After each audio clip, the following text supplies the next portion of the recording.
Ito na po. Thank you.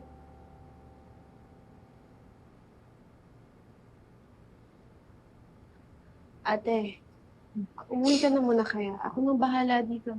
Eh, okay lang ako dito, Mimi. Mas malulungkot lang ako sa hotel. Hanggang ngayon, iniisip ko pa rin yung sinabi sa akin ni Libby. Parang ayaw na niya talaga akong bumalik sa buhay nila ni Raymond. Eh ate, ever since naman ganun na yung ugali ni Libby, di ba? Malayo yung loob sa'yo. Hindi ko maiintindihan bakit ito nangyayari sa amin. Sunod-sunod na yung dagot ng pamilya ko. Mimi, lahat naman ginagawa ko, di ba? May pagkukulang ba ako? Ate, wala kang kasalanan. Eh, simula pa naman noon, may kontrabida na talaga sa inyo ni Kuya eh. Yung monster-in-law mong impacta. Tapos nagtandem pa sila ni Divina. Sila yung may gawa nitong lahat. Pinagkaisahan ka nila. Wala kang kasalanan.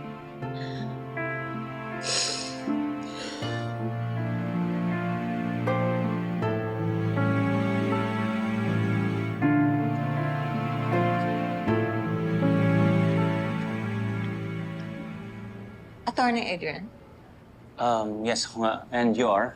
I'm Sonia Cristobal, the mother of Raymond, remember? Yung lalaking inagawan mo ng asawa. Baka nagkakamali ho kayo. Wala akong nangyaring ganun. Never mind.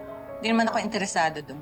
Kung gusto mong agawin yung manugang kong kriminal, go ahead. Patapunan naman ang buhay nun eh. Tsaka hindi na siya kailangan ni Raymond. You really went all the way here just to tell me that? Hindi naman. Nagkataon lang na nakita kita. I'm visiting a family lawyer who happens to have an office here. Baka kilala mo rin siya. Si Attorney Pagaspas. Yes. Marami kaming pinagsamahan. Usually family matters. Like an annulment, right? So you better tell your client /lover na maghanda siya ng magandang depensa dahil sasampahan na siya ng kaso ni Raymond. Yes, attorney. Ipapaanal na ni Raymond ang kasal niya kay Charlene. Kaya, celebrate ka na. Iyo na ang manugang kung walang kwenta.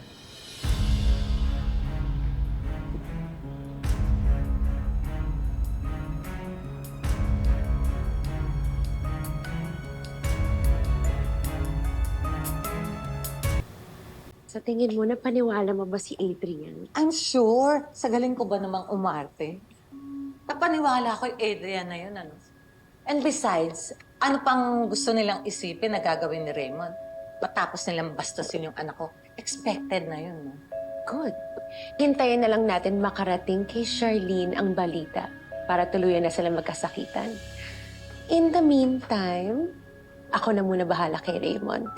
Eh, asan ba siya? Nasa veranda daw, umiinom na naman, sabi ni Yaya. Wes, puntahan mo na. Ikaw na mabahala. Surely. Ako na bahala.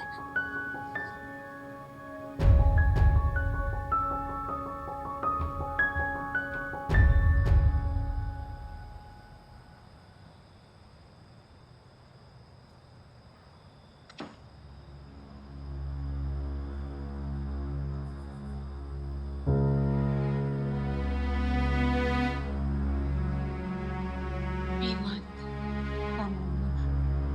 tama na, please.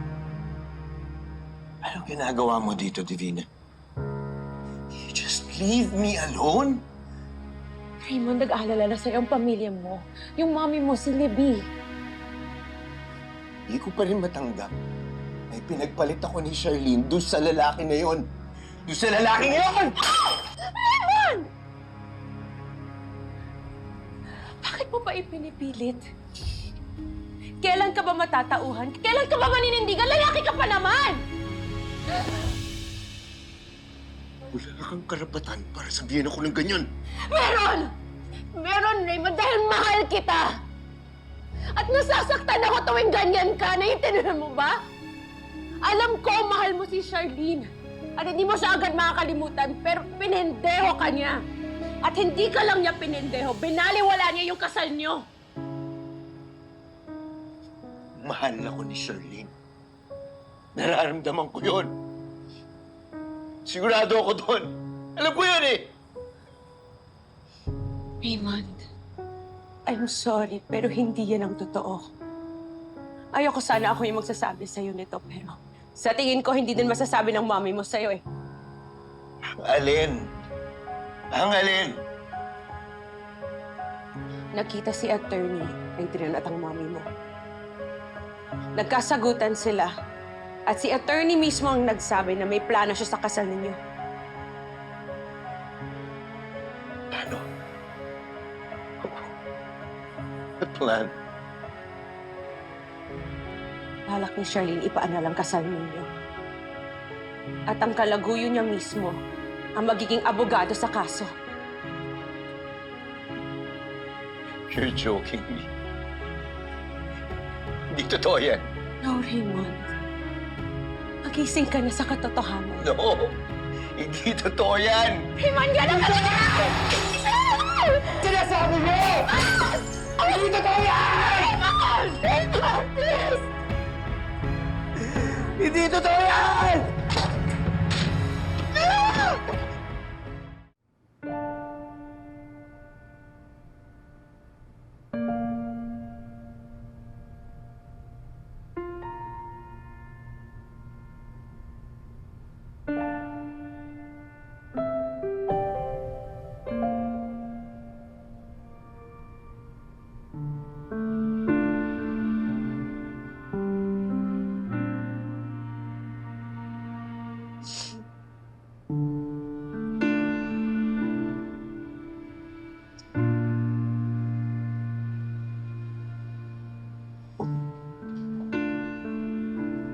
Ate?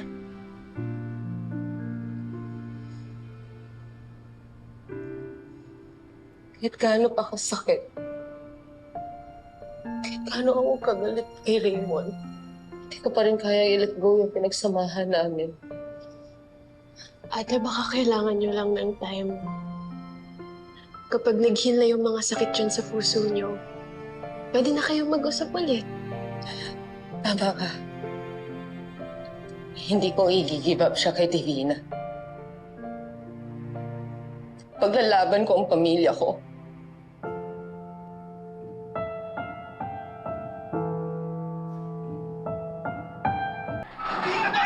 Oh my God! Raymond! Hindi na to yan! Raymond! Anak, ano ba? Ano ba? Ba't ka nagkakaganyan, anak? Iho, what's Ma. wrong? Totoo ba yung narinig ko? Plano ni Charlene, paanak yung kasal namin?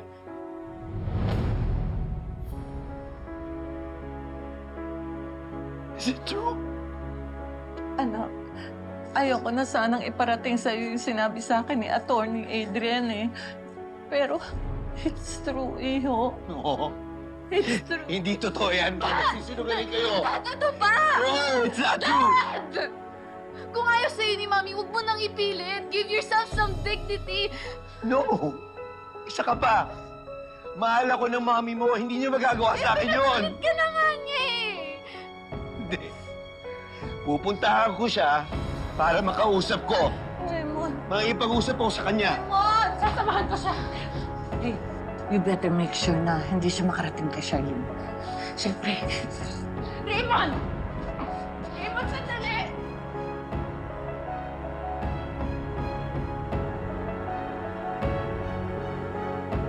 Raymond! Raymond, sandali! Lasing ka! Hindi ka pwede umalis! Raymond! Hindi pwedeng maalala yung kasal namin ni Charlene. Guard! Bako yung bag ko, yung red! Tulungan niyo ako! Kunin mo yung bag ko na red! Ikaw, hali ka dito! Hindi pwede maalala yung kasal namin Pupunta ni siya sa sasakyan Charlene. siya. Hindi siya pwede pumunta doon. Eh, kotse ko. Kotse ko. Pasok mo sa sasakyan ko! Seatbelt!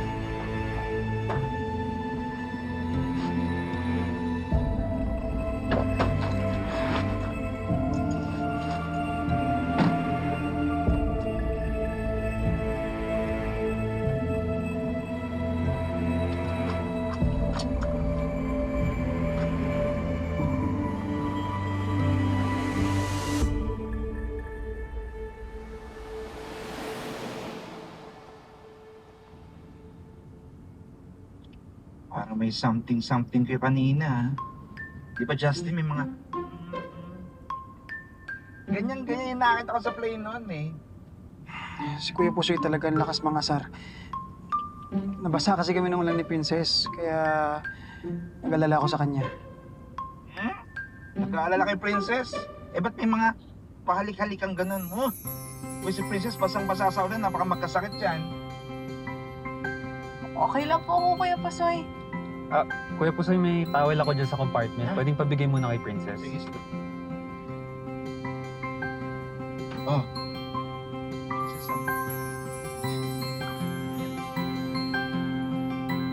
Ay.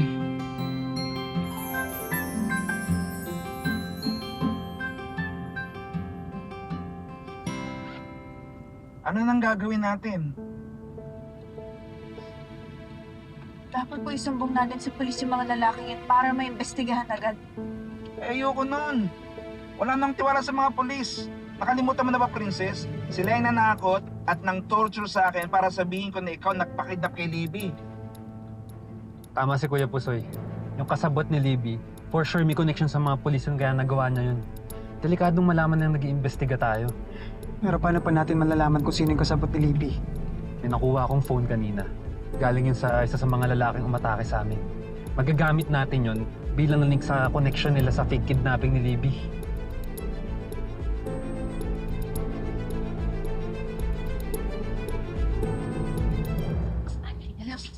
Okay. Nandito na tayo sa kwarto. Thank you, Yaya. Okay na kami. Kaya ko na to. Okay. Nandito na tayo. Wait lang.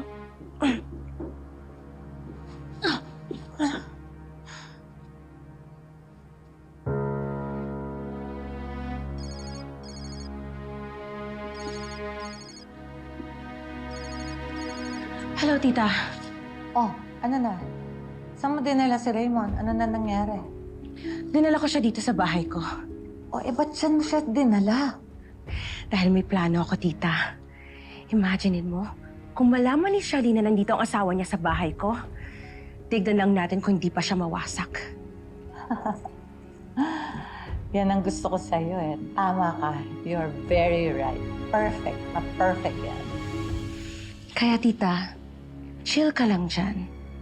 Or should I say, Mom? Dahil hindi magtatagal, ako na magiging bagong daughter-in-law mo. I know. I like it.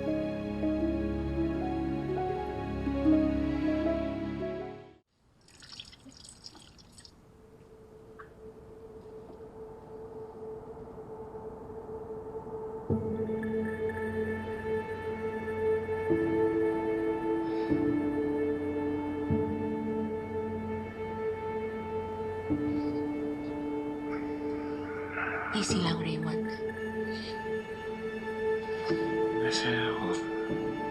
Saan ako? Kailangan mo magpahinga. Charlene. Kailangan mo puntahan si Charlene. Kailangan ko siya makausap. It's Divina. And lasing na lasing ka. Baka kung ano pa magawa mo. Kapakaya lang. Raymond! O, di ba masakit? Raymond, ipinagpalit ka sa iba ng asawa mo. Naunahan ka pa sa annulment. Ano pa bang gusto mong malaman? Kapag pumunta ka doon, mapapahiya ka lang, magmumukha ka lang tanga. Gusto mo ba yun? Hindi ako papayag. Kailangan kong pigilan yan. Raymond, sinasabi mo lang yan dahil galit ka. Oo. Galit ako. Bakit niya ako pinagpalit? Hindi ko ba alam bakit niya ako pinagpalit? Raymond, galit ka? E di gantihan mo siya. Gawin mo sa kanya yung ginawa niya sa'yo. Look at me. Nandito ako para magpagamit sa'yo. Para makaganti kay Charlene. Gamitin mo ako, Raymond.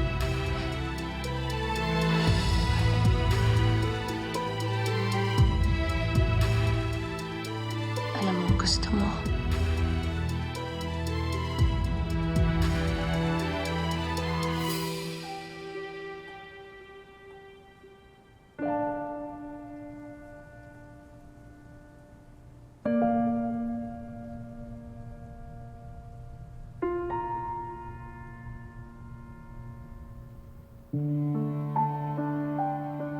Diyos ko, tulungan niyo po ako.